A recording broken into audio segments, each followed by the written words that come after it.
I'm just gonna get to talking. I ain't gonna wait for nobody. I just want to get on here. Just it's something I just seen a video, which I did here prior from testimonies, but I haven't seen it yet. But I just was looking at a video where Nazaya was she was dancing, but before she started dancing in her live, she actually turned around and looked back before she started doing the live. And then as she was dancing, like I kept looking at the video, but when she was dancing, she basically was like dancing behind like a refrigerator. So on the refrigerator, there the refrigerator is chained up. So what is your opinion about I know a lot of times, when you have kids like myself, I have a bunch of grandkids, but I would never put chains on, you know, on the refrigerator. So, excuse me, y'all. But I just feel like a lot was going on. And as we pay closer attention to Nazaya's video, I really think that we should really, really like when we're looking at the videos and going back and watching videos and testimony, I felt like Nazaya was really like she was leaving a lot behind, like even dancing behind the refrigerator, like with the chains on it. Like, why was she looking behind her? Like, why was she? Do you think like was she just dancing behind the refrigerator and she looked first to make sure nobody was coming because they probably would have said something to her? Why you in there dancing? And she's dancing behind the refrigerator that has the chain on it. Hello, good. Well, it's afternoon, like my time right now. It's afternoon. How you doing? I didn't post the time or anything. I just wanted to just go live and just go to talking because basically I have the gift of gab, so I could just start a conversation and I just start a dialect like it's a million people on here. Stop stepping on my tablet, girl. But I was talking about I haven't put a thumbnail to this live yet, but I will put a thumbnail after I finish this live because I really just want to express like what I saw. So for those of you that's chiming in, I'm talking about a live that I just seen. Thank you for the likes. Make sure y'all hit the like button for your support. Thank you so much. I was just watching a live a video on TikTok because I'm really trying to go try to find Nazaya's her page, her Instagram page, TikTok. Hey Robert, thank you for your support. Oh, I am. I'm real relaxed. It's Saturday. No work. No work. No work. No work. I have a few errands I need to run later, but right now, no work. I'm just relaxing. Once the grandbabies get up, the grandkids get up, I have to get up with them because they won't let me be great. Look, I got one right here. She ain't gonna let me be great. That's one thing about them grandchildren. They definitely will not let us be great. Alethea, you're so pretty. Thank you. So I definitely have to get up with the grandkids because they gonna ride me. I'ma hear I'm hungry, I wanna eat. I'ma hear everything. So it's like, okay, I'm just gonna chill out right here in the bed. Excuse me, I have allergies real bad. It's raining. I'm in Florida. I'm definitely in Florida, and we just basically have like it's been raining early. I don't know what it's like. So one minute we have sunshine, then it's been cold. The air has been cold and dry. So like my allergies and my asthma been all over the place. The congestion, put her down. Stop picking her up. But yeah, grandbabies definitely are a blessing, and I definitely love my grandkids. I'm actually a full time caregiver of my four grandchildren, and I have a niece and a nephew that I care for. So I'm a busy lady. So I have to get in where I fit in. So I have to squeeze life in. So I'm very hands on with my grandkids. So a lot of times, if you go to my Facebook page, you will see a lot of me with my grandkids. So I'm definitely always with my grandkids or my niece and my nephew. So they're always with me. They're not out my sight. What area of Florida? Oh, you in the Panhandle? I have Lorenz, I have family in the Panhandle. I have cousins that lived in that Panama City. I'm down on the I'm on the west coast of Florida. Like I'm on the west coast, like the Orlando, Tampa, but I'm in Fort Myers, like close, like going towards like that area. I'm at the bottom. I'm before Naples and all of that, and then you cross over. Oh, you in Pensacola? Oh, okay. Yeah, I have cousins that live in up in Panama City.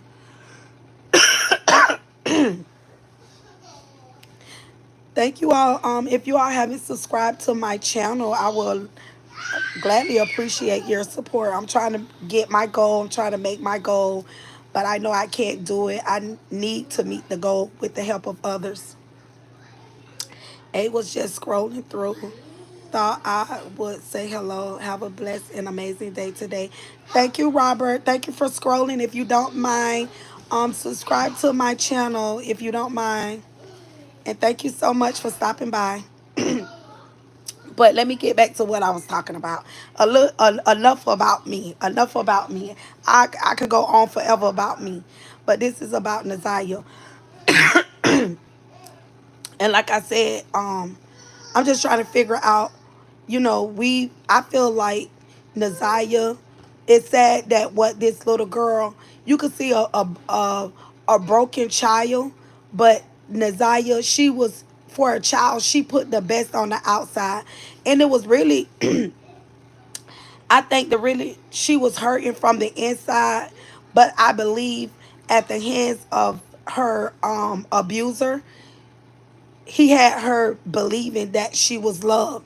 So everything she did, like her smiles and the things that he did to her, to all the delusions and illusions to make her feel that she was happy. So he did all those horrific things to her.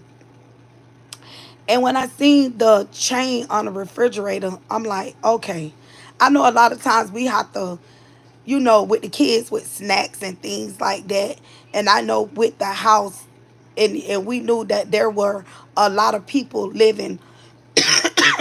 We knew there were a lot of people living up under one roof. Y'all excuse me, because I need my asthma pump.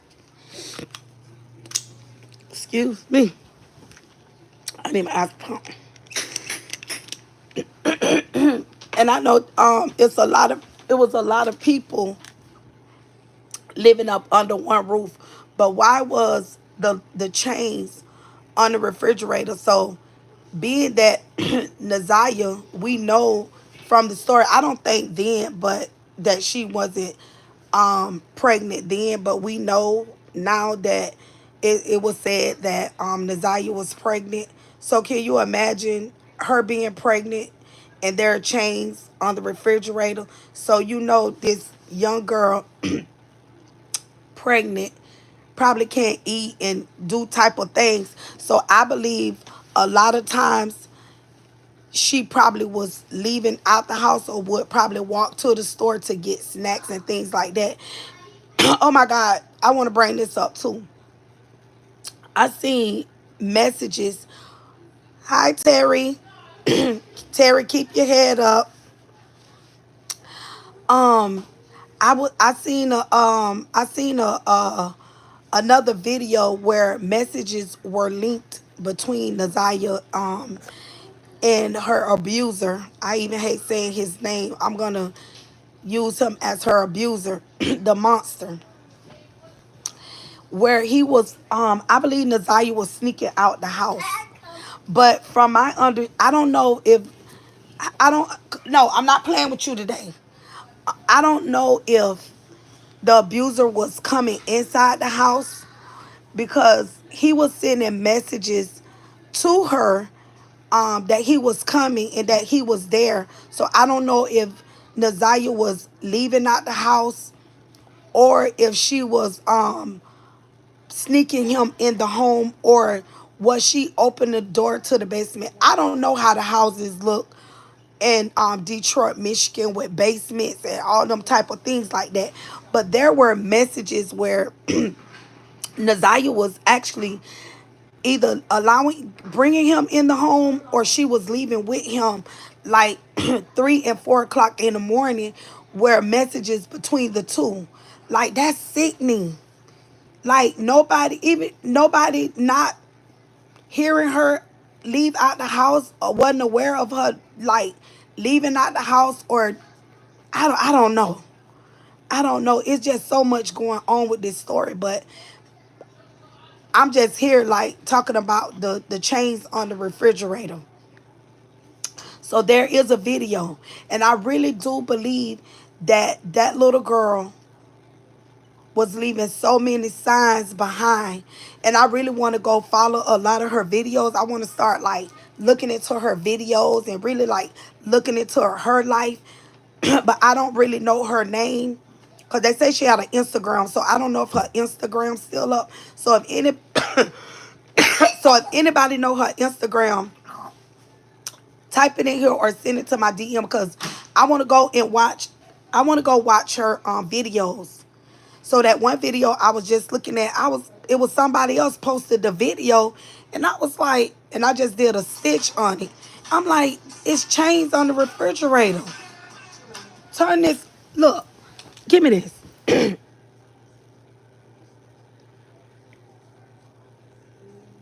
No, no, I'm not. What I said. Don't come in here. You better move around. I know you finna go in there with your grandma Deborah. Go ahead on. Your great grandma. Get on. Yeah, you're gonna go see her.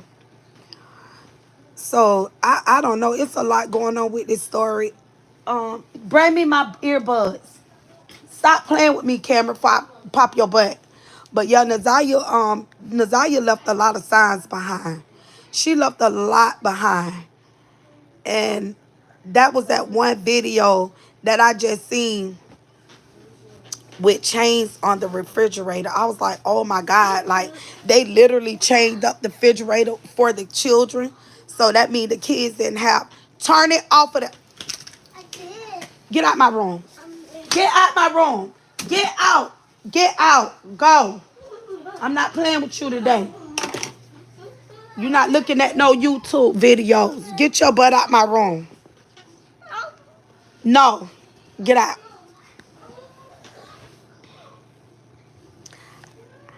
I, Christian.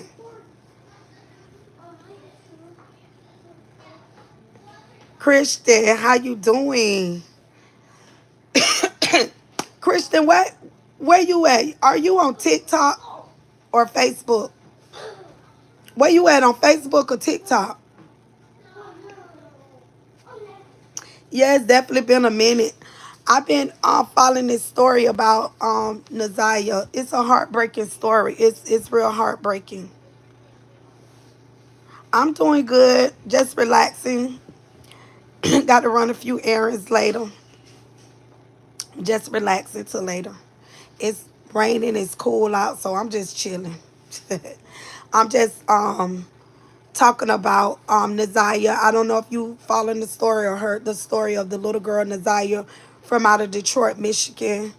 Out of Detroit, Michigan, who what life was she was essayed by uncle her aunts baby daddy essayed her. He took advantage of her for the last, from 2022 to 24. He groomed this little girl.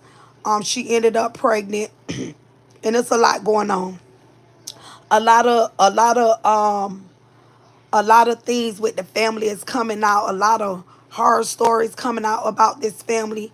But this guy, he's a horrible person. His name is Jarvis Butts. They're doing his preliminary. He's getting ready to go to trial. The little girl has not. She's been missing since January the 9th of 2024. They haven't found her body yet. So, but because of the evidence that they have in different testimonies, they are moving forward, and they have charged him with first degree murder on her behalf. But they still haven't found her body. and she was pregnant. He impregnated her. And the crazy thing about the plot I did a video last night about the plot. He actually planned her to unalive her because he had been doing little researches on how he could get rid of the baby, home remedies.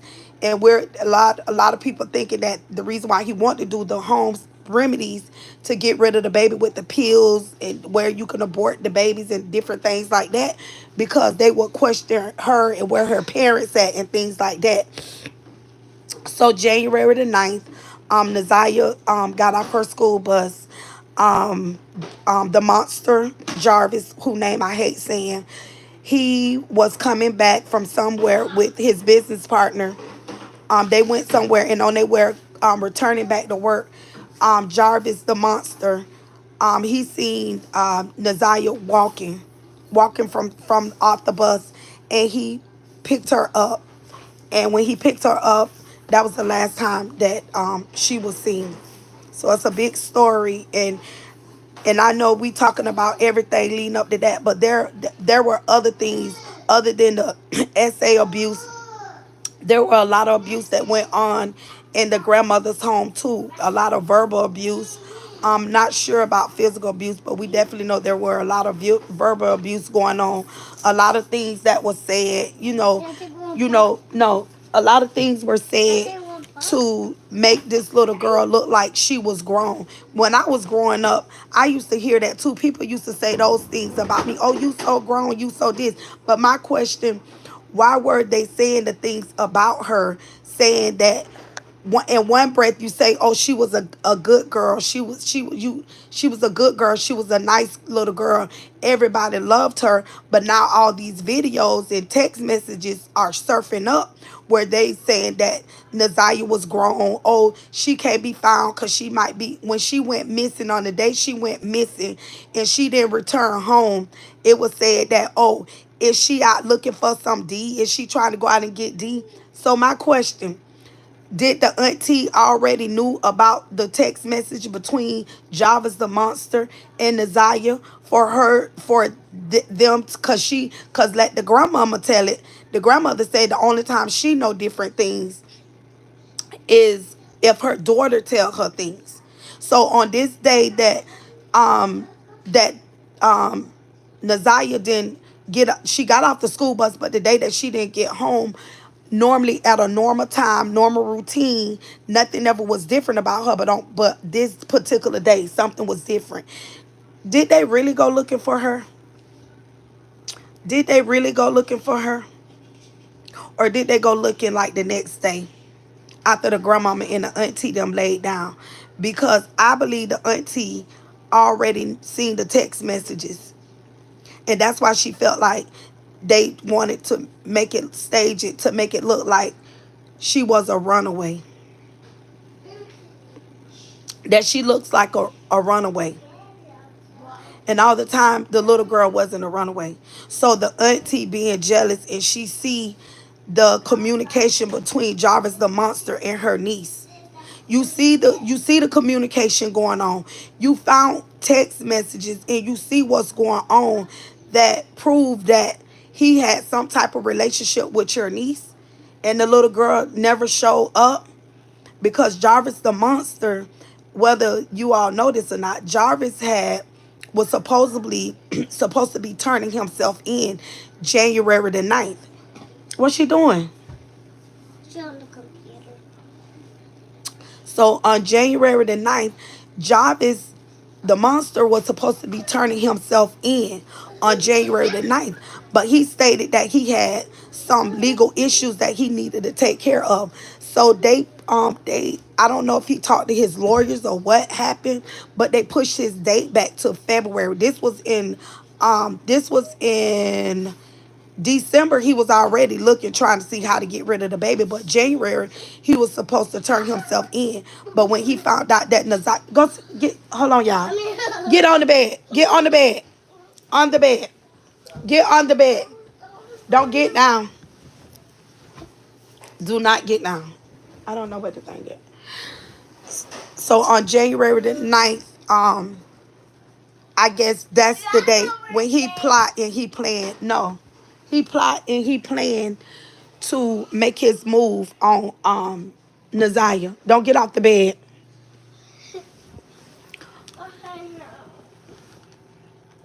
Cartoon Network.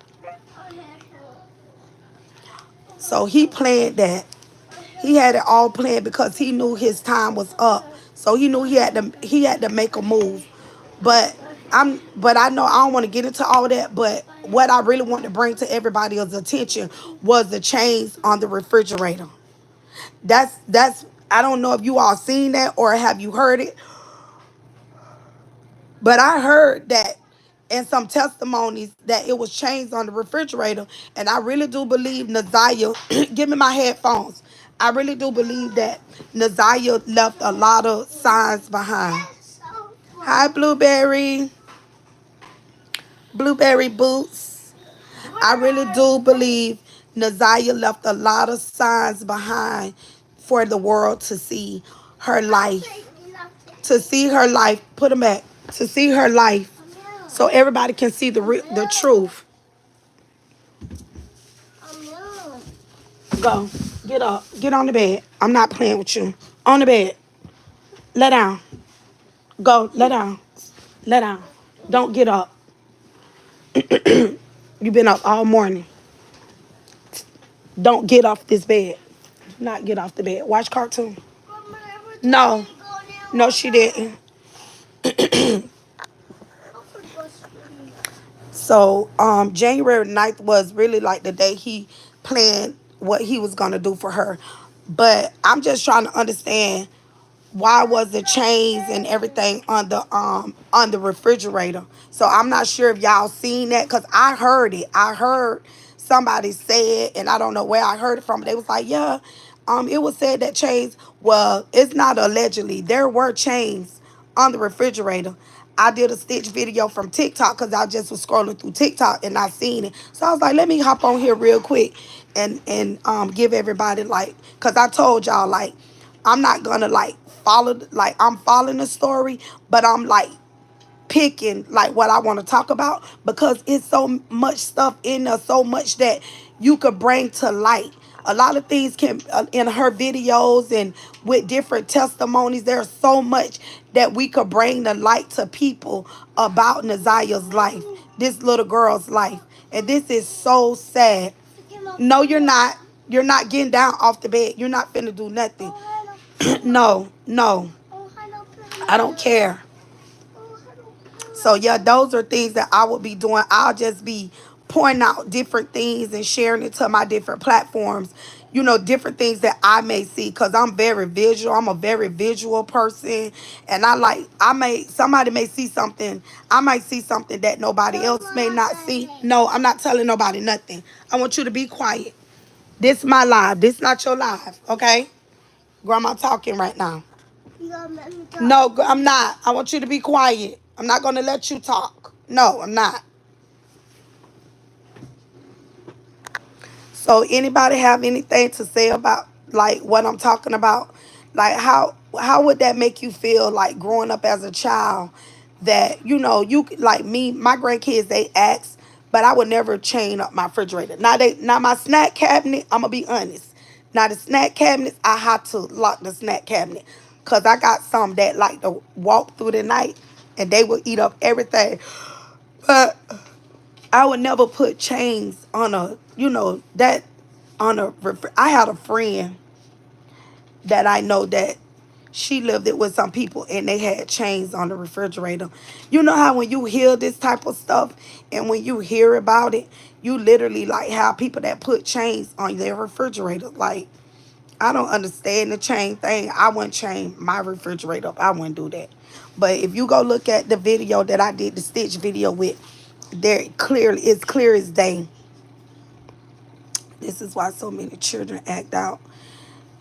Yeah, it's sad, because it's like with me, Blueberry, I'm a full-time caregiver, grandmother of my grandchildren. I'm a guardian of my grandkids, and um of my niece and my nephew.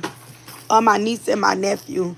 Um, I believe in, like, disciplining them and being on them, but I would never overlook anything when it comes to them. I'm so overprotective over them, and that's just a mother and a grandmother. That's our be quiet. That's our instinct.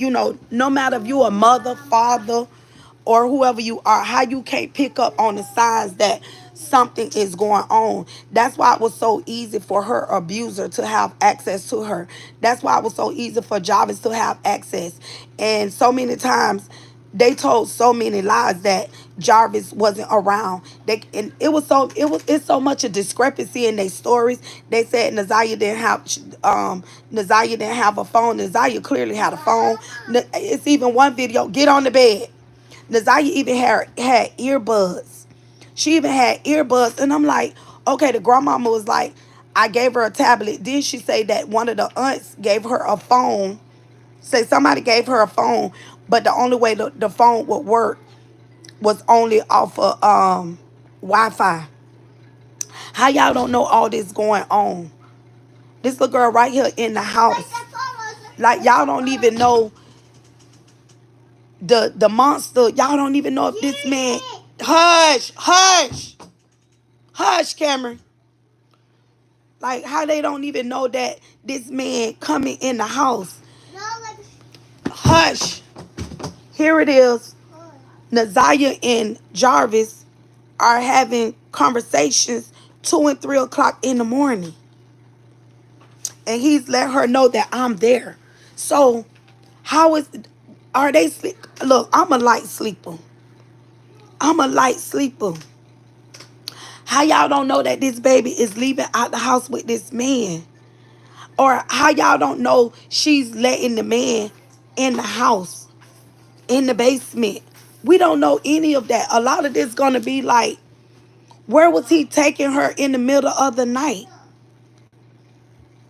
So it's either he was coming in the house with her or she was leaving with him 2 and 3 o'clock in the morning. And being that she had to go to school the next day. So she had to go to school the next day. So is he coming in the house and going in the basement with her and doing whatever he want to do and then leaving? Like, that's crazy.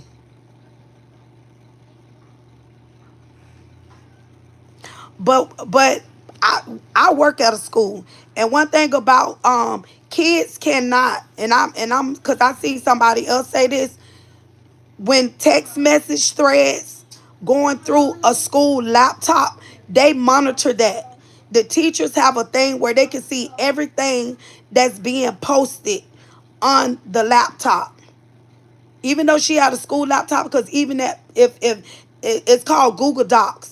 It's an app called Google Docs where the kids can start a text thread, and with the schools. Good morning, brother Charles, Vet 2023, dark and lovely. I'm responding to your thing, and even with the schools, even if I doubt if she was, I don't think she was. This me personally is just my opinion. I don't think that she was sending messages to him through her school tablet, because you can monitor that. The teachers can intercept everything from that. I think she was sending text messages through either it's a phone she had, it was the phone or the tablet. That's what I think. Those two devices. What happened, Brother Charles? I'm talking about this story.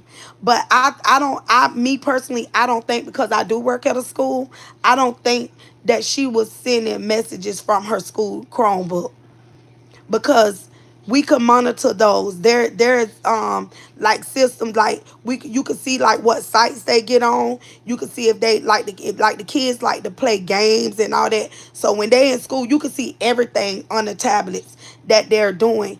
And I don't think, cause by law we are you can involved, you could make that call to say something is going on and you could report that. So I don't think any of her, this just me speaking, I don't think any of her text messages was coming from her school Chromebook, her school computer. Yeah, I don't think so. She probably even if like even if they doing like TikToks, and when they get home they can't pull up like YouTube videos, but at school they can block it. Like if kids, like you got kids be getting on websites that they don't got no business, and stuff that they don't supposed to be on, but they can block that. And a lot of sites, if they get on from their Chromebooks, even if they're home, they can still monitor that, because the IT, because you got to understand the all the computers from school are ran by the district, a big IT system. So they will monitor anything that shouldn't be. Even us, like when we, if even us at work, they can monitor certain things you don't click on and get on. So it's real, like through the district and things like that. It's real. It's monitored real good. But I do believe she was texting from a phone, the phone that was given to her in the tablet, because even on her videos she's on a phone. She's on a phone doing videos. And if anytime something have Wi-Fi, you could text and everything. But I'm trying to figure out, because remember, the aunt, I don't know if the aunt went through a tablet or she went through a phone. Remember when she found the text messages? So I don't know, was it her phone or was it a tablet? So I don't know who that belongs to, when the aunt was, when she sent the, because remember the aunt had sent something to his sister. I do believe grandmama didn't check her. I do believe grandma didn't check her social media access. Most older people don't keep up with that sort of thing. I don't think so either, because the school do monitor those Chromebooks, because my niece tried to download a movie on hers in the social, and the school called in and she got in trouble. Yep. Okay, I'm going to start following this story. Did the child run away? No, the child did not run away. The child did not. They claimed that that's how they was trying to put it, as she was a runaway. And based on this good little girl, they claim this little sweet little girl that everybody loved, and she loved everybody, and she didn't get in trouble. Now all of a sudden she this hot and grown little girl, and based on text threads and text messages that was did between adults. And when the little girl, the day she didn't come home from school, it was a text message between the Aunt Shanny, and if I'm not mistaken, somebody let me know if I'm right or wrong, Roxy. I think it was Roxy. It was a text message where it say, "Oh, she probably out looking for some D." But the auntie already knew about the text thread between her and Jarvis. The auntie already knew that there was a possibility that her niece was pregnant. She already knew these things, but they didn't know that. And I'm gonna throw this in here, and I had brought this up last night. Remember King, Cordell, aka King. Remember, I don't know if y'all seen it, but they played they played a video where this is my grandbaby, she trying, a video where Jarvis had called Cordell from jail. He was in jail. So remember, Jarvis was in jail for something. Jarvis went to jail, but Jarvis got out. And Jarvis, on January the 9th, Jarvis was supposed to be turning himself in to do a bid. So some kind of way he got out. But when everything was going on by the little girl, remember, Cordell wasn't even locked up yet before all this came about, that the little girl was missing. So Jarvis called Cordell, aka King, on the phone from jail, and told him the day of Nazaria came up missing. Cordell, this it's so crazy to have you stuttering. Jarvis and Cordell had went somewhere. So the day of January the 9th, Jarvis and Cordell picked up Well, Jarvis, I ain't gonna say Cordell because I had to look more into that.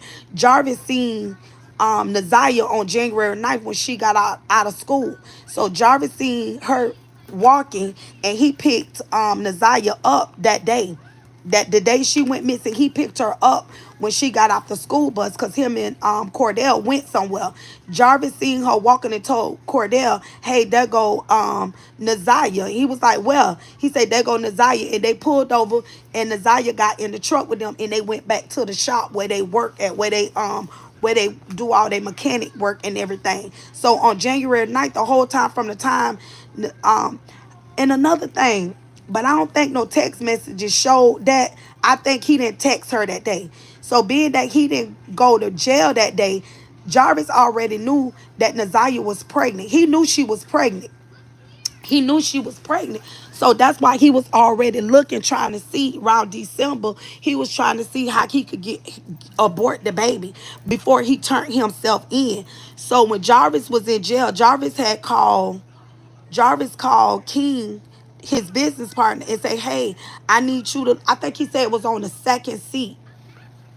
The second seat, I think if I'm not mistaken, he said, go look on the second seat, look down in the seat, and there's a phone down in there, and I need you to get that phone. So he was trying to figure out how to get the phone, but Jarvis was trying to get Cordell to get the phone before the girl, the fiance. Remember, it was a fiance, Tamar, whatever her name is. She was gonna come pick the truck up, and that's why he was calling her telling her, "Hey, don't drive your vehicle, drive your mama vehicle, cause she had a car too." So the truck was still at the shop.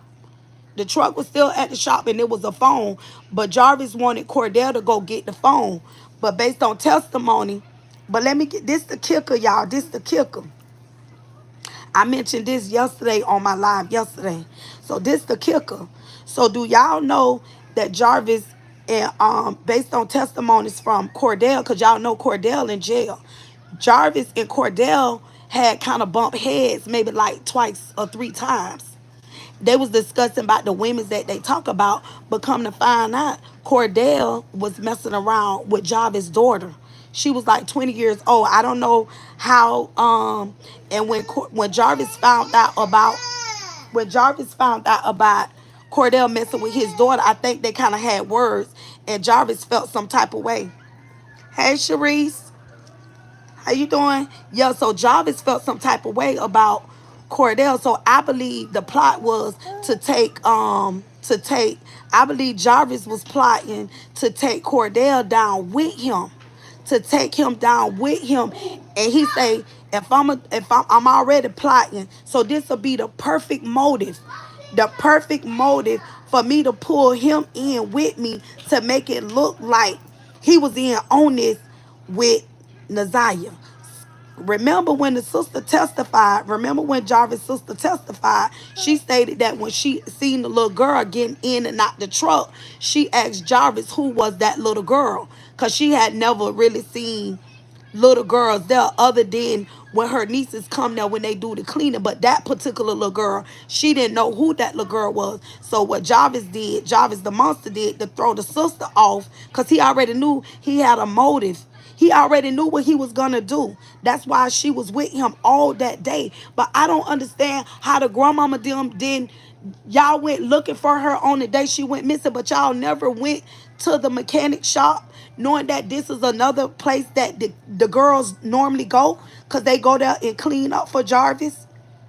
But Jarvis already had a motive for the Naziah, and he had a motive for Cordell King, because Cordell messed around with his daughter. So now I'm trying to figure out, is he mad because is this one of the daughters he messed with? Because y'all know he messed with one of his children too. I think he messed with like two of his daughters, if I'm not mistaken. He was pissed. He was mad. So him and him and Cordell definitely had some. Hold on, y'all.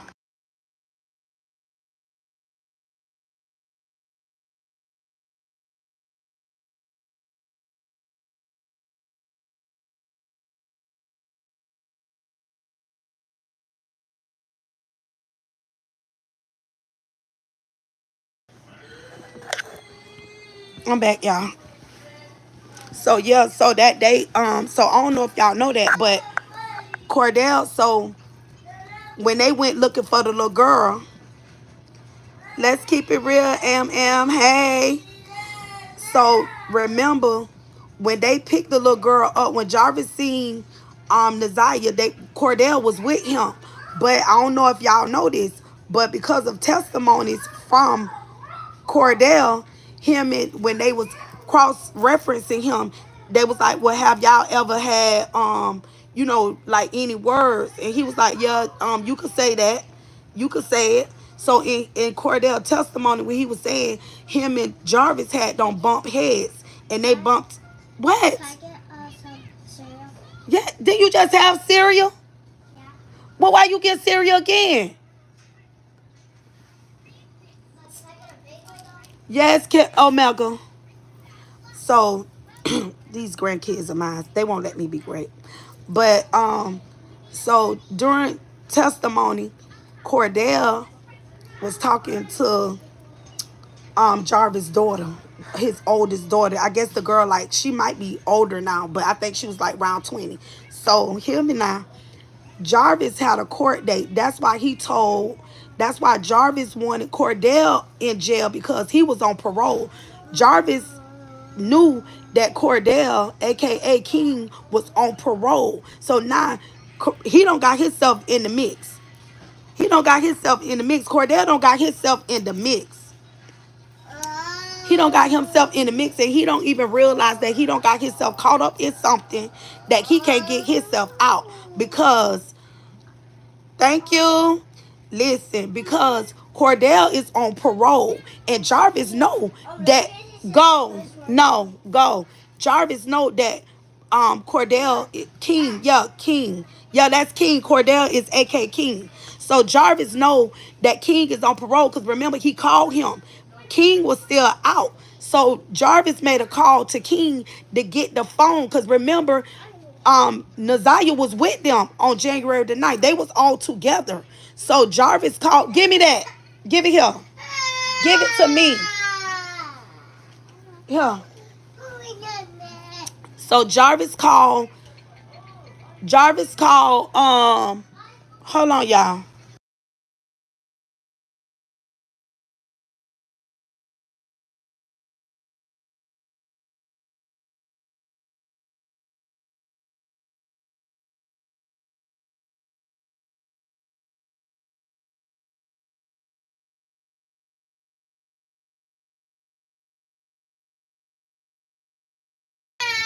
Now, long as I wasn't on this live, nobody wasn't doing nothing. Not everybody want to get started. I think King was messing with that girl too. No, listen, King, I thought that too. Let's keep it I thought that too. That's why I mentioned it in one of my lives about him. I thought that too, but it was not Naziah. It was one of Jarvis' daughters that King was messing around with. So Jarvis had it out for King. Jarvis had it out for King, because Jarvis was messing with one of King's daughters. The girl was like 20 some years old. And Jarvis and King had words. You got to go listen to when King was on his doing his testimony. That's when that came out. Cause I thought he was messing around with her too. But remember, hey little girl, hush. Go, get out. Get out. Cause remember remember when the sister came, and Jarvis was supposed to have been looking at his sister car, and when she asked him who the little girl was, he tried to hide it, and he put it off on King. He said, oh, that's his niece. That's his niece. So that's how he don't got caught up. Cause now y'all got to know he's on parole. King on parole. He about to get ready to get off parole. But now Jarvis don't put him in the mix when he put Naziah in the truck with them on the 9th. All them was together. So remember when they ended up going to the other people's house? That's when they seen them. Because remember he was fixing on the car to take the car back. But King don't know. King don't know that Jarvis told his sister that that was his niece. So remember when Shannon sent the sister the messages. Remember, the sister didn't know who the little girl was. So when Shannon sent messages, and when she sent her the messages and the thread that was seen or whatever, no, the truck, it was a truck. The car was the girl car. But I'm talking about the truck. Jarvis called King on the phone. He was still out, but Jarvis was locked up. Jarvis called King because the truck was still at the shop. He asked King to get the phone out the back seat because the girl was gonna come and get the truck. But he wanted to make it seem like, because he didn't want the girl to get inside the phone because of all the thread and all the different text messages, because everything was in that phone. But King never touched that phone. King never touched the phone. Because on his testimony, he never touched it. So when the police them came and confiscated to check the truck, they found the phone, because based on the phone call between Jarvis and King, they knew where the phone was. But Jarvis never touched the phone because he probably knew when he got a whoop of what was really going on. He probably was like, oh, I ain't gonna touch this phone because I don't know what's in this phone and why he would want me to get this phone. But King never touched the phone. The police has confiscated the phone. That's how they was able to get access to everything. And that's when the sister confirmed. But I don't think that no, they haven't found her body. But I don't think so that night, so January the 9th, King left at a certain time because he was on parole and he had to be home at a certain time. So around by 8 o'clock he left, but he said that Jarvis and Naziah was still there at the place. But my thing is with that, what I got a problem with King about, what I got a problem, I ain't going to. What I got a problem with King, how you then, from the time y'all picked up, from the time Jarvis picked Naziah up, and from the time she traveled with y'all, you didn't feel the need. No, he did. He did. Matter of fact, I take that back. I take that back. King said that he asked Jarvis, was he gonna take Naziah home, when he was gonna take her home. In his testimony, he did say, and Jarvis, hold on, y'all, hold on.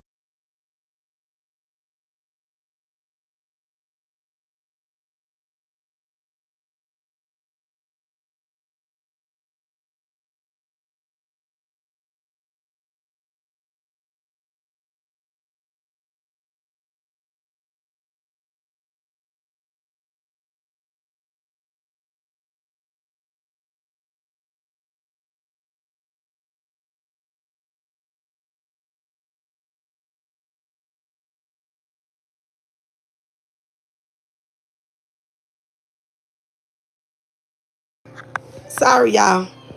Child, these children, they working me over. Yeah, so I don't think King had nothing to do with it. I think Jarvis, I feel like it was a motive, and Jarvis plotted against him, and he felt like that's my alibi, and I'm gonna use him because he already knew what he was gonna do. He already knew that his court date was pushed back from January the 9th. So he took that time, and when he seen Naziah walking, he said this is the opportunity, because remember, how else would he have had access to her other than because she was by herself? Because you got to remember, she by herself. Her grandmama them said this was out the norm. She never would not come home. She always went to school. So she had perfect attendance. She never skipped school. She did all of this. So Jarvis knew that he had to turn himself back in February because his court date got pushed back for something else that he had done. So he got out of jail. So on January the 9th, when they let him out, when he went to court, because twice I think Jarvis King went to court with him, but this particular time King didn't go. So Jarvis got out. Jarvis got out when he didn't get out. When he went to court, he was able to get out. So they pushed his court date back. So on January the 9th, he knew he couldn't get rid of that baby, and he had to do time from either to December. So he knew if he be out from January to whatever, he knew that Naziah would be further along than what she would. Because remember, in December, he was trying to figure out how to get rid of the baby. But you got to understand, King don't know all this. Jarvis already plotting and planning. So when he see Naziah by herself, he said, okay, I'm going to make my move. And now I'm gonna involve this person. He ain't got a clue. I'm already mad with him because he messed with my daughter. So I'm gonna take him down with me. I feel like that's what happened. He was mad. That's why King is in jail, because when the police interact with him, his parole people, they violated him, and that's why he ended up in jail. So that's why when y'all see him on the stand, he in handcuffs. And that's why he in handcuffs. But he pissed right now. He pissed right now. So that's why they run in. It ain't got nothing to do with Naziah. He mad about his other daughter that King was messing with. So that's how King don't got himself all tied and wrapped up now with a missing child. This little girl missing. You was with him. You was the last one with him and seen him. But they checked in. But King was at home. King was at home. He left the shop at a certain time. Because it's crazy, y'all. It's a lot with this story. Hey, children. Hey, Big Cheese. Look, that night I supposed to got on with y'all. I could not find the page. I ain't even know. I fell asleep. I had to go to work the next day. I fell asleep. I fell asleep. I was asleep. Shoot, these grandkids of mine be working me over. Thank y'all for coming over here. But yeah, y'all, it's gonna get juicy. And Jarvis and King, it gonna be. I believe I believe King gonna hit the hammer on that brother. He already telling it.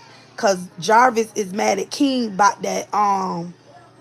Did King know he was an offender? See, that's the thing. I don't know. I think he did. I don't know. I got to go back and look at his thing. I believe he did, because they were asking him, like, did y'all talk about a lot of stuff? And he was like, yeah. But they went in as business partner. But he probably did know. And that some just ain't right with that. I don't believe he was involved with that. I don't think he bothered. I don't think I'm just saying. I don't think King bothered Naziah. I think Jarvis is mad by his daughter that King was messing with. That's what he's mad about. Man, that Jarvis is a monster. And I'm just waiting to see this trial, y'all. But I'm just baffled with the chains on the refrigerator. But yeah, y'all go listen to Cordell testimony, and y'all gonna see. Y'all gonna see, and more stuff gonna come out. This is twisted. Like, and I got a problem with Cordell, because even though you see this little girl, and I think how Cordell got caught up, because it was until the next day. Remember, the next day, that's when they filed a report that the little girl was missing. So that's how they know that when the last time he seen, that's how they know. Because remember, they showed the surveillance camera where she was walking, and you see her walking by herself. So Jarvis knew he had to make his move then, because any other time, she probably would have been with her auntie. She probably would have been with the kids. Because remember, the grandmama said she took Naziah out of aftercare. Because I was trying to figure out how you ain't know where Naziah was, but I forgot that she said that. What? Why you standing right there? Why are you standing there? Oh, you're not just going to stand at my door. Okay, well, have a seat. You're not just going to stand there. Gee. I believe King probably did know he was a offender. But why King didn't question that? Y'all pick this little girl up.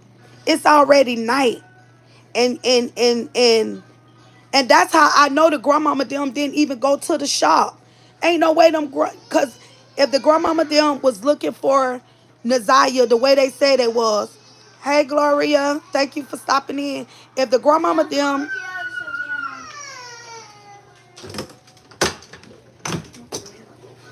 if the grandmama them really was looking for if the grandmama them really was looking for Naziah like they said it was? Don't you think in the testimonies that because King already know that Naziah, that's Naziah, because they picked her up. So don't you think the grandmama them, if the grandmama them was really searching for her and looking for her, that they would have went to the mechanic shop to say, hey, but y'all said y'all was talking and asking everybody. Don't you think they would have stopped by the mechanic shop and say, hey, Jarvis, King, did y'all see Naziah come this way? Did y'all see Naziah come to the store? Because from my understanding, it's a store by the shop.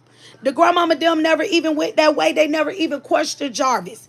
They never even questioned King at the mechanic shop, knowing that the girls sometimes went there and clicked up at the shop. So why, if y'all doing all this searching and y'all looking high and looking low, y'all just searching the city, why y'all never went to the mechanic shop? Why y'all never went to the mechanic shop? Because I'm sure Jarvis would say, oh yeah, Naziah right there. Don't, if he ain't got no involvement in it, if he know he on parole, he ain't gonna lie about harboring a child. Do that make sense? So how was they really looking for her? I don't really believe they was really looking. Cause they already said she was grown, she was fast. She probably somewhere with a boy when the auntie them probably already knew, thinking she being fast. She wasn't hanging out. The day she got off the school bus, she wasn't hanging out. Exactly. I get what you saying. When they picked her up, why is she hanging out? Why is she there? She was that comfortable to get in the truck with Jarvis to go because that was a place that she was already known to go to. You know what I'm saying? She was already known to go to that place. Hey, auntie. She was already able to go to the shop because remember, y'all, the girls would go there and clean up. But the grandmama them never went there. Because why Jarvis never mentioned that, oh, the grandmama them came by or Shannon them came by. Everybody came by. Y'all was searching the whole community. Y'all searched the whole community. But y'all never went to the mechanic shop. Y'all didn't go to the corner store and say, hey, did you see a little girl? But y'all claiming y'all searching high and low. But the little girl was there till like after 8 o'clock at night. She was there till 8 o'clock at night. King left there at 8 o'clock because he's on parole. He got to be home before 9 o'clock. So not once did they ever even go to the mechanic shop. The grandmama them, like, they trying to, no. So when the sister down, King's sister down, she tells Jarvis that that's King niece. He lying. Cause he throwing the sister off. He throwing the sister off. And the sister kind of suspicious a little bit. Cause she trying to figure out why is a little girl here? Why would a little girl be at a mechanic shop, you know, with two men? Why ain't nobody question this? But why the grandmama and the auntie them did go to the mechanic shop?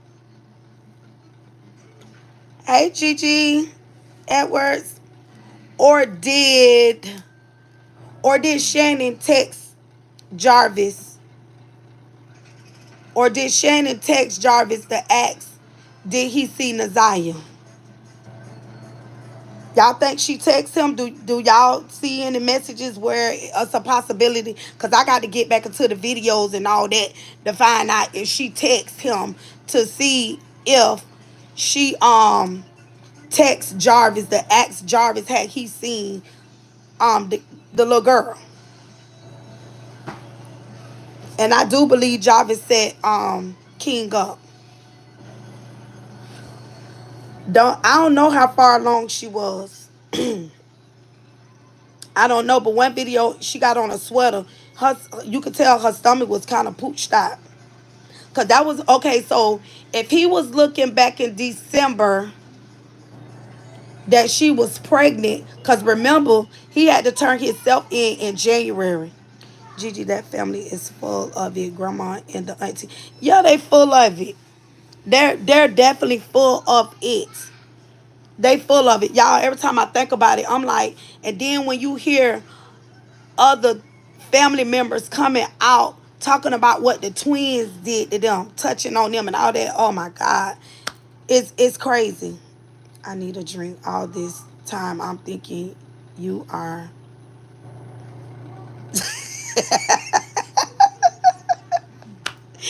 no no blueberry. No, no. Look, I'm Gigi Lola. Look, it's okay. I've been seeing this too, right?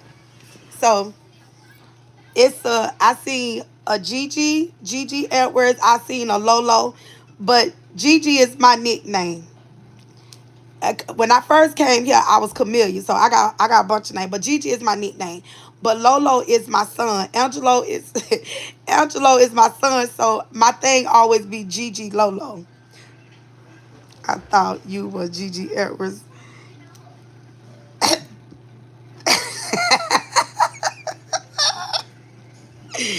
This my sweetheart Gigi Lolo twin. Yep, this my twin. Look, don't drink too much. Just drink some Kool-Aid.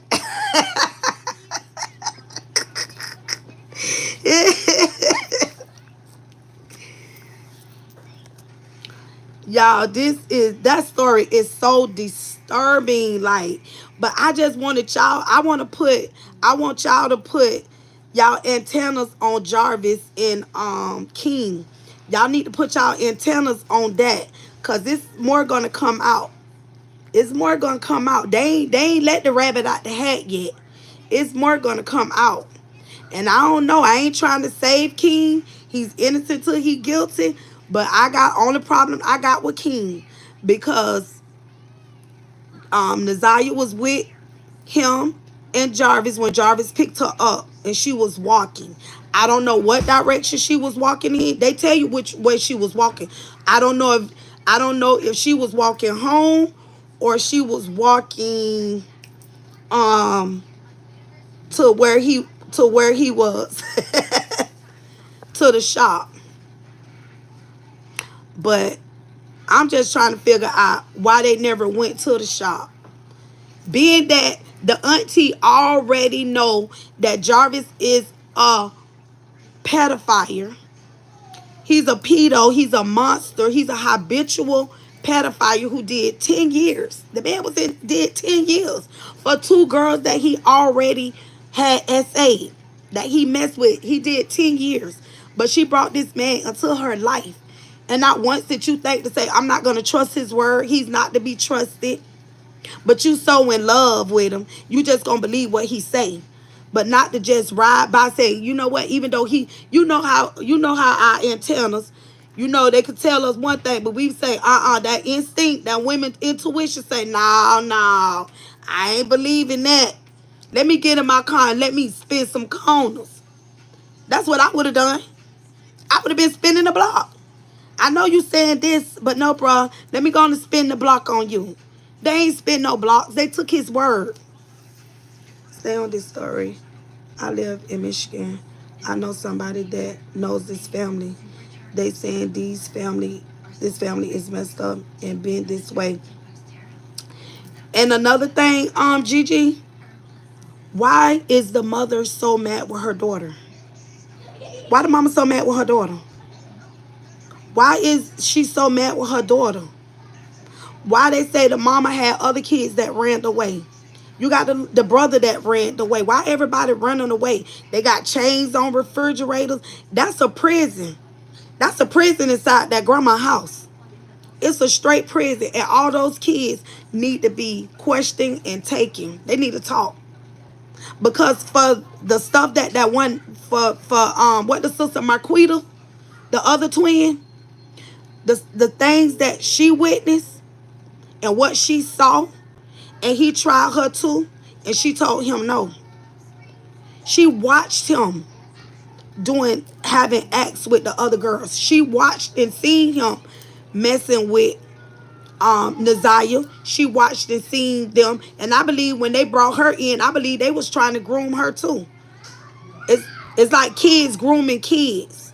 So they was bringing each one in because Naziah and the other little girl, I don't know who she is, that it was Shannon's daughter. They was already being SA and touched on by him. So I'm sure they was together because remember they say the one little girl and Naziah used to go to the shop together. So I'm believing they was bringing the other 9-year on and she was watching everything and they was trying to groom her. But she wasn't with that.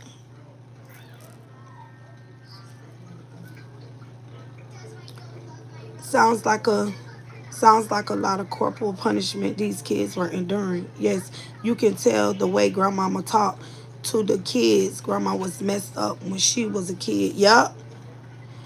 Then we wonder why these teenagers behave the way they behave because they're looking for love in all the wrong places. Yeah, they looking for love in all the wrong places, and it's like it's like the women in their lives that they're insecure. You got grandma who insecure. You got grandma who probably passed down through generation daddy uncles because you could tell she probably come from that era of the what it is, the 60s. You get what I'm saying? Probably the 50s and the 60s. And you know it was so much abuse in them days with all the molestation and all that, the uncles touching on the siblings and all type of stuff, and you don't tell because daddy paying all the bills and we can't say nothing because mama was afraid to be by herself. So she let daddy stay around. She let different ones that was giving her money, she let them stay around, and them perverted uncles and all that stuff come around. You get what I'm saying? So we never know what the mama went through. But I want to know why the mama so mad with her daughter. Why she so mad with the daughter? I wonder if her foster children are still in the home. But check this out. She didn't have no other foster children. The mama didn't have foster children. The adopted children that the mama was talking about was Naziah and her brother. Because remember, she was stuttering on her testimony about the boys. She said she kept, because she adopted them,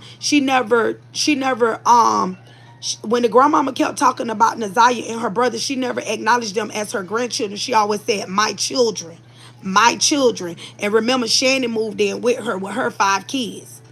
So she had Shannon children. That's why they said when they asked her how many, she said it was my one girl and my one boy. Because remember, all her kids are grown. So the foster kids that she was talking about, the adopted kids that the grandma was talking about were actually her grandkids. That was Naziah and Naziah's brother. That's who she was talking about. So it was no other foster kids in the house outside of Shannon and Marquita children that was coming there to the house. That's who they was talking about. Those were the children. And she kept lying too. Oh my, she kept saying Shannon had her own place, but Shannon come over there every night. Then no, you and Shannon, all y'all moved in together. Shannon and her mom, which would be Naziah grandmama, all them moved in together when they moved to the other location. That's where they all stayed at together when they the second time when they had moved. But yeah, it's a lot going on with this family. I'ma be all over the place because any little stuff that I see, I want to be pulling out all that little stuff like that. The locks on the refrigerator. Then you seen the video with the grandma, and then y'all gonna cuss the kids out, and then talking about let's pray. It's crazy. It is so crazy. All those children and the stuff that 9-year-old, the Marquita little girl seen. I think that was the first time that, I don't know if that's the first time, but remember y'all, it was another little girl. Remember in February, it was a birthday party. I think it was Marquita's birthday or her little boy's birthday. It was somebody's birthday, and it was a little girl, one of the sisters, because the mama got a lot of kids. It was one of the sisters came over there, and the little girl went down in the basement, and Jarvis, the monster, was there. What? No, I'm gonna give you a snack when I'm done. Remember, in February, it was a party they had, and say that I think that was in 20.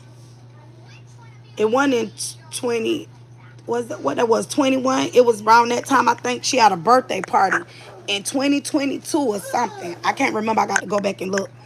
But the little girl, it was a little niece or somebody that came over. She came for the birthday party. And she went down in the basement and they had a dog.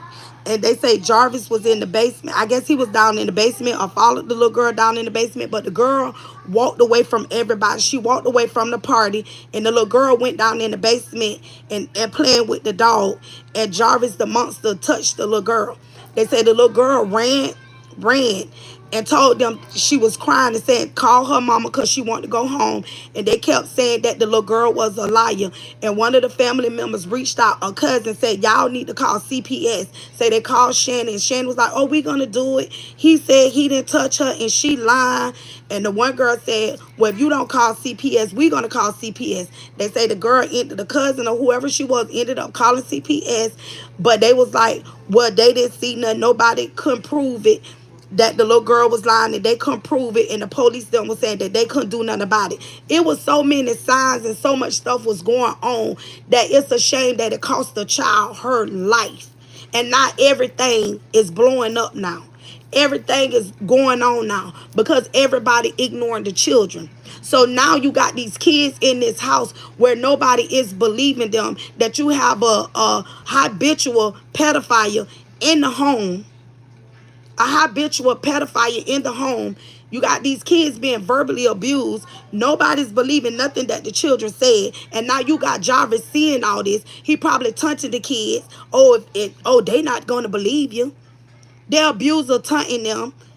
So now you got these kids who being groomed and abused, and guess what? Now they vulnerable, and now they opening up to their abuser and allowing all these things to go on with them. Because guess what? Jarvis already brainwashed these kids that nobody is gonna believe them. Anything these kids do or say, they get scolded for it. They probably getting beat for it. They probably getting put on punishments for it. Oh, shut up. You don't tell what goes on in this house. You don't go out and tell nothing. You get what I'm saying? So the day that you got Naziah want to reach out to somebody and tell them what's going on, the social worker and nobody not saying nothing to the little girl, y'all failed her. So is this the same day she went missing? That she was trying to tell somebody something? Um, it's crazy. It's crazy, y'all. I'm finna go do more digging. And I just wanted y'all to the situation about the refrigerator, because I was trying to see where that was, but I actually seen the video in their word chains on the refrigerator, so that's not a lie. That's not a lie, because Naziah did a video. No, Naziah did a video with her dancing, and before she did the video, she looked. So I believe Naziah was leaving a lot of signs behind. A lot of signs was left behind. And now you got a lot of cousins, a lot of older cousins that's coming forth and speaking because they were silent. And now Naziah is giving them a voice now. And we're going to continue to be a voice for Naziah. To everybody is because it's like Naziah is like a granddaughter. Like you see this grandmother that supposed to protect it. You adopted your daughter. You adopted your daughter child, which would be your granddaughter, to make her your own daughter, or did you adopt her for her to be a victim of yours?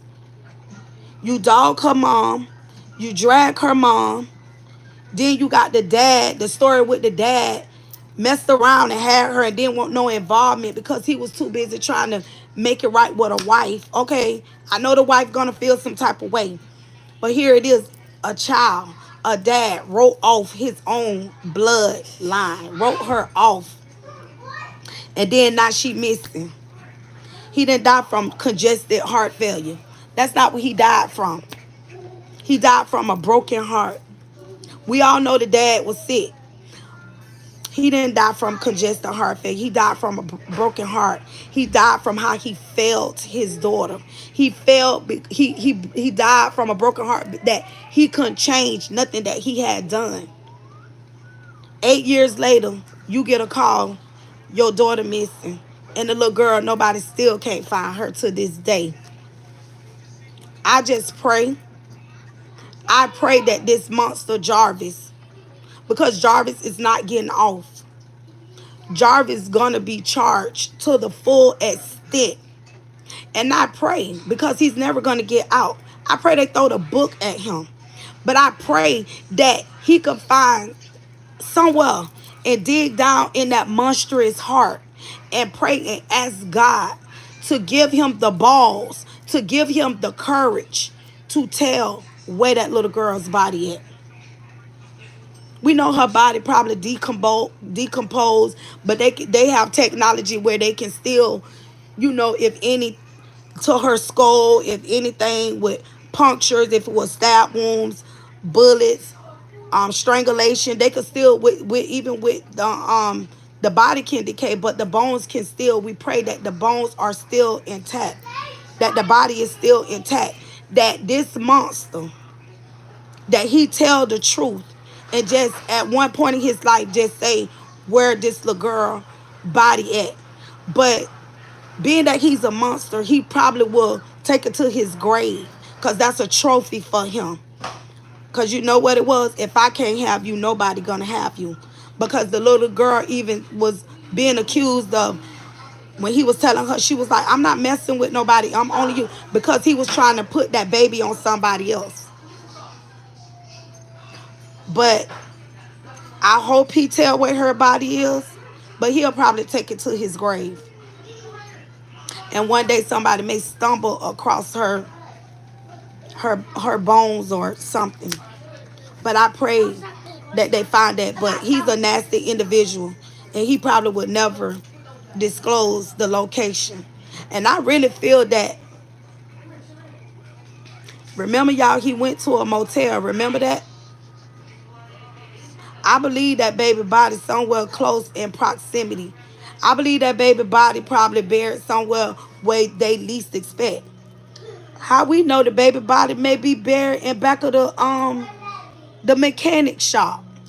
He could have buried her down and threw her clothes somewhere else to stage it, to make it look like this, that she could be here, or she could be in the water. You get what I'm saying? Because her body was transported. Because remember, they found her glasses they found the phone in the truck, and they found her glasses in the car with blood. So he could have unalived her inside the vehicle, took her to a location, making her thinking that they finna be together, and disclosed her somewhere else, discarded her body somewhere else. And that's why he didn't want Tamara, whatever her name, that's why he told her to drive your mama car, because he knew he had to clean it up. He had to clean up the evidence. But that's my little tab bid for the day. This is a sad story, y'all. It's sickening too. It's sickening. Jasmine, thank you for coming on. Thank you for your support. Dark and Lovely, thank you for your support. Blueberry, thank you for your support. Gigi, my Gigi twin, thank you for your support. Who else? They call me Auntie. Thank you. Dark and Lovely, thank you. Thank you all. Vet 2023. Let's keep it real with Am. Thank you for your support. Terry, thank you. Gloria, thank you. Chill Room with Big Cheese and the crew, thank you. I'm just going through. Black Panther, thank you for stopping by. Thank you for subscribing to my channel. Thank you for the support, Black Panther. Oh my God. Is Black Panther the one that I heard her snapping on somebody? Like, man, I was so tickled. She had me rolling. Oh my goodness. Y'all be having me cracking up. Sharice Killian, thank you. Who else? Trying to scroll through. Lorenz, thank you for stopping by. Robert Hills, man, thank you. Alethea, thank you. I just want to tell everybody thank you. Thank you all for your support and subscribing to my channel. So your girl gonna go do a little more digging and see what I can find. Okay, I'm gonna go see what I can find because as a mother, and I'm gonna say this and I'm gonna let y'all go. As a mother, I didn't get I didn't get justice for my kid. I didn't get a court date, but I'm thankful for Naziah that with all evidence pointing towards Jarvis that she was able to get, even though her body, but in spirit she's there, and that she gonna get her date in court. I'm happy for that. I'm happy that they took their time with that case because that was somebody granddaughter, somebody daughter, and they took their time and they didn't let that because they when you dealing with a homicide, you can't allow that case to flop because once they, and I just want to share this with y'all, once they make an arrest, it's no longer considered a cold case. And I'm only saying this because I know with myself. They made an official, there were 2 arrests on my son's case, but due to the lack of evidence,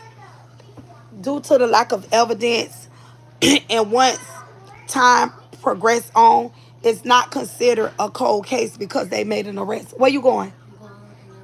No, you're not.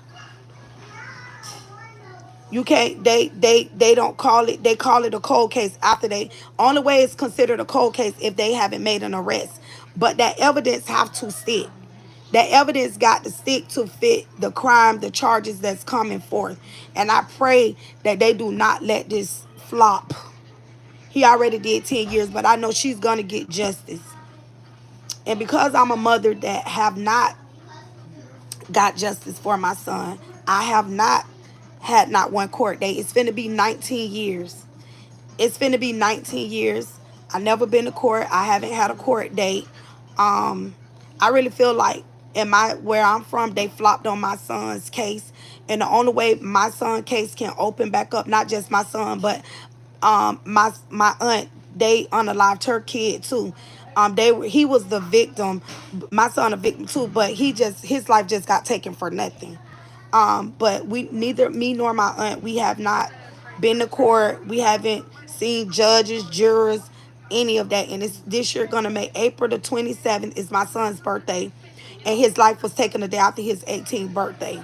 So when I see a story like this, and as a grandmother, because I am a grandmother, I am a caregiver of my daughter kids, and just to see how this story unfold, it's just so sad. Like, and even for the mom, I want to speak up on behalf of, my heart goes out to Naziah's mom, because we don't know what Naziah's mom been through.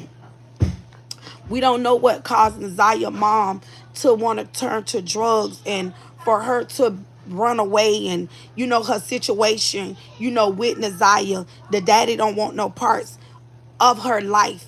They had this little thing. They met up and got together and had this beautiful little girl. And now she's dealing with life, and life is life with her.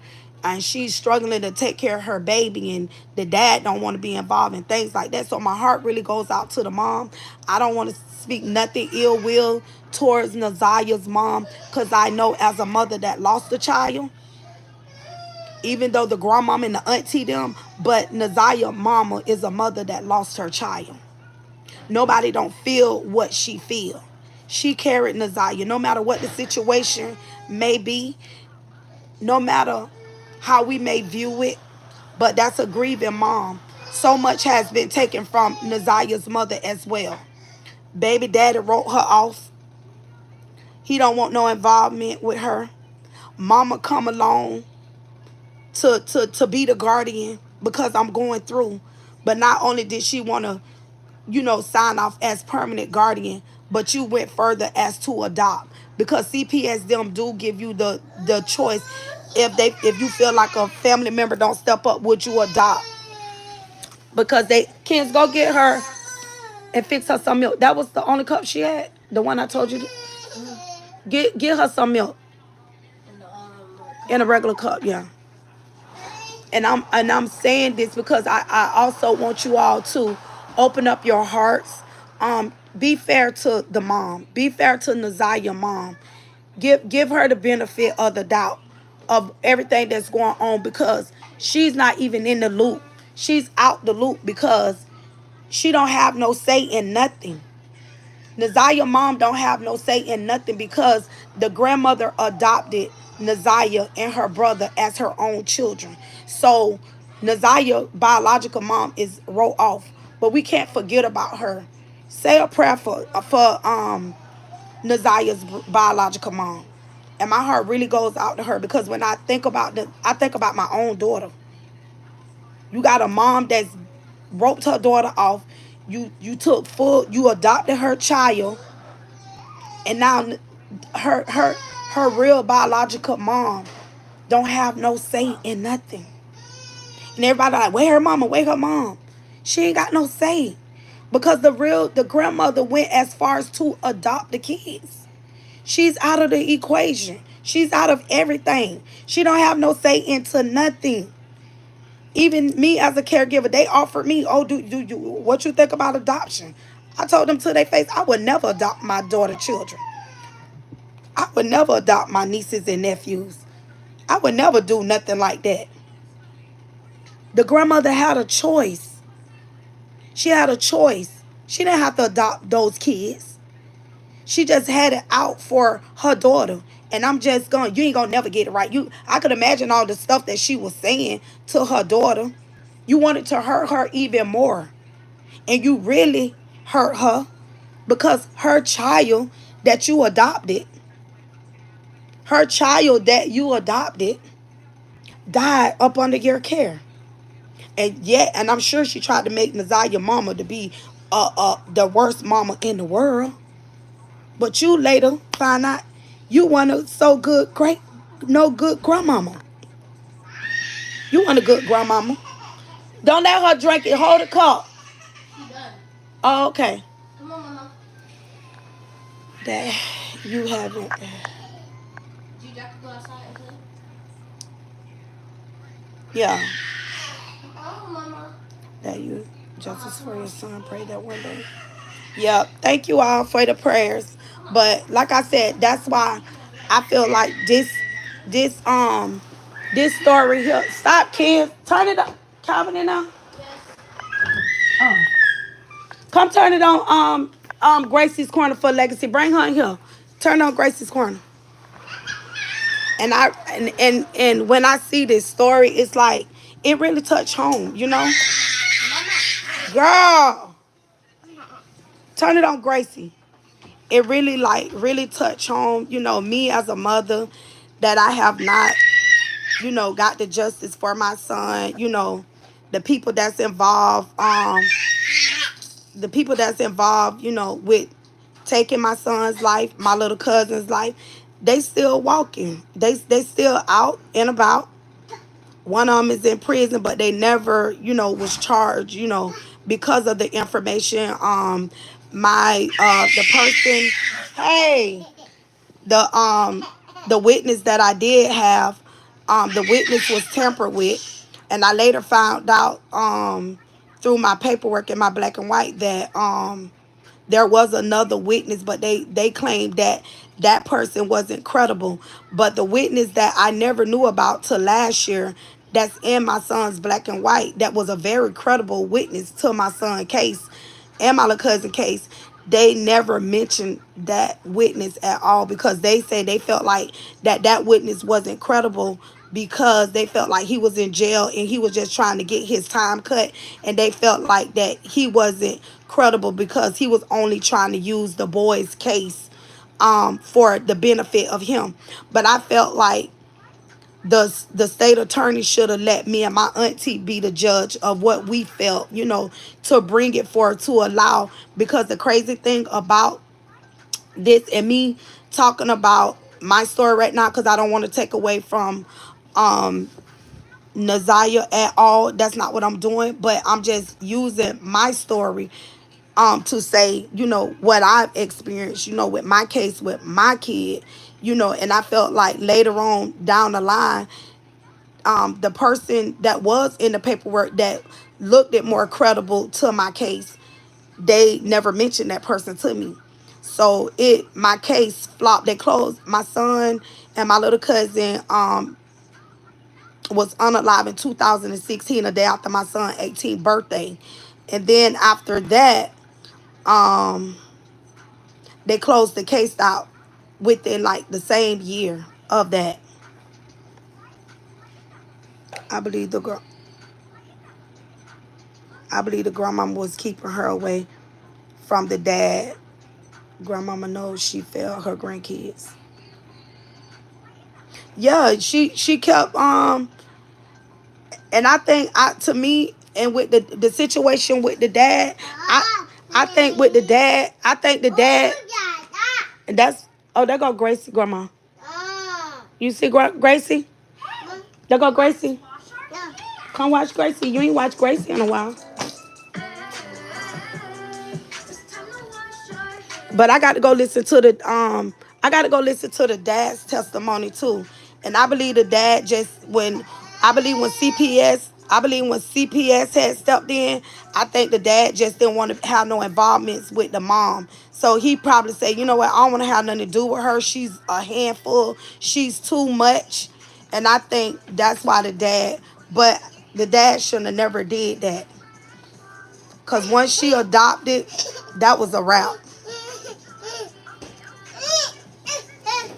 But yeah, thank you all for the prayers and everything. But I'm gonna go check out I'm gonna go dig more into the story, because I want to kind of dig more into the what, girl? I want to dig more into the dad's story too, with his story too. All right, y'all. I'm gonna do a little more digging, and like I said, thank you all for the subscriptions, and thank you all. Grandma didn't want. Okay, what I say? Grandma didn't want no outsiders coming around. She knew what was going on with this baby. Yeah, and I seen another one too. The brother ran away too. I think if that brother would have still been in that house, cause you know the crazy thing, it really wasn't no male figures in that home. The dad, the only man was involved in the Naziah life was the monster. Was the monster, the uncle Jarvis. He was the only man in her life that ended up taking her life and putting her somewhere where nobody don't know where she at. That's crazy. But I feel like they still need to keep searching and looking, and even though it's been a year, keep searching and looking for her.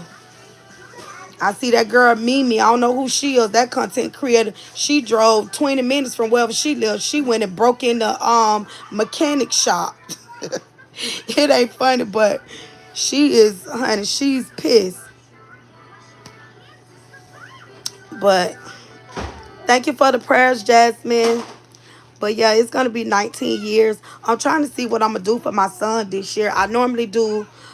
I did two. It's called Memory in the Park.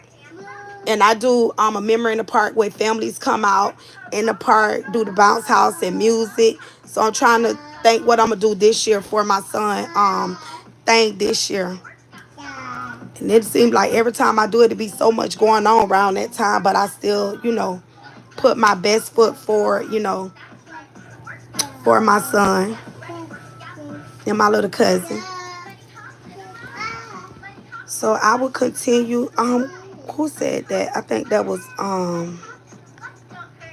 told me they stayed. Was that Gigi that said she stayed where they live at? No, I can't remember. Who said they live in Michigan? I can't remember. Somebody said they live there.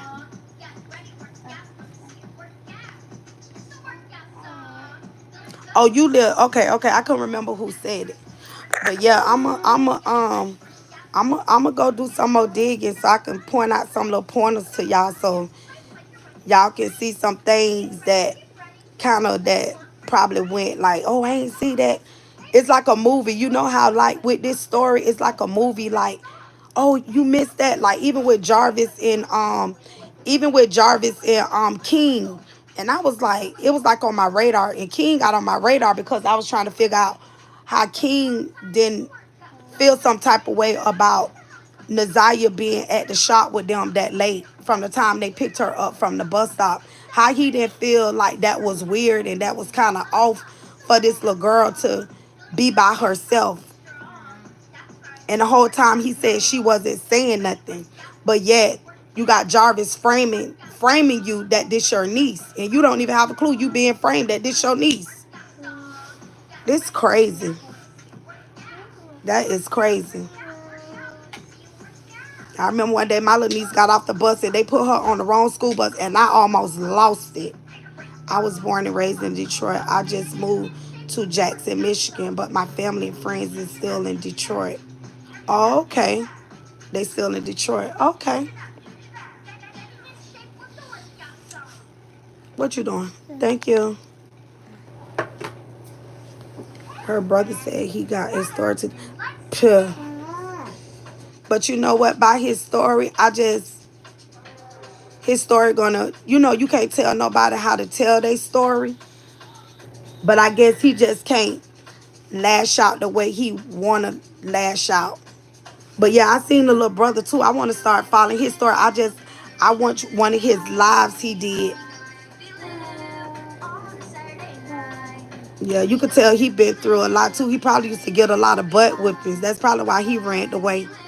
He probably just got tired.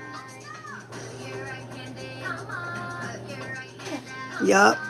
But you know what? I've been on my journey for 19 years, and I'm pretty much, I could say I've learned how to cope with my son. Not, I've learned how to cope, you know, and I've learned how to find my peace because I didn't want to be angry. You know what I'm saying? I didn't want to be angry all the time, and I didn't want to spill that on my grandkids and my children, and I just wanted us all to heal together. What's that remote?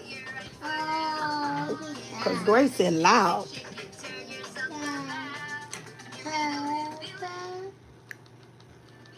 Yeah, I just didn't. So I had to immediately find a place to heal. I didn't want to feel that. I didn't want to become no monster.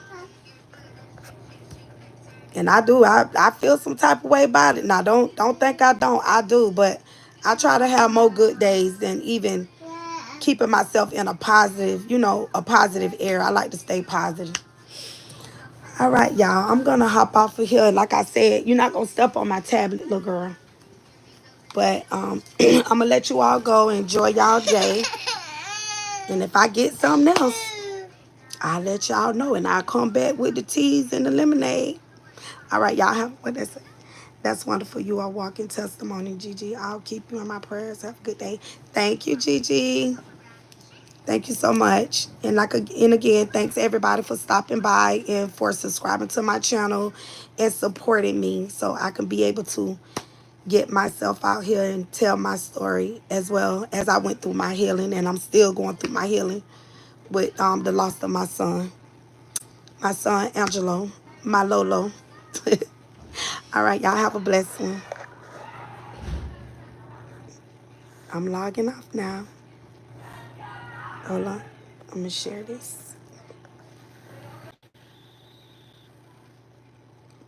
Hey, boo. Oh, boots. Y'all still in here? All right, y'all. I'm finna click off here. I had to share the video. All right. Thank you. Exit out. Oh.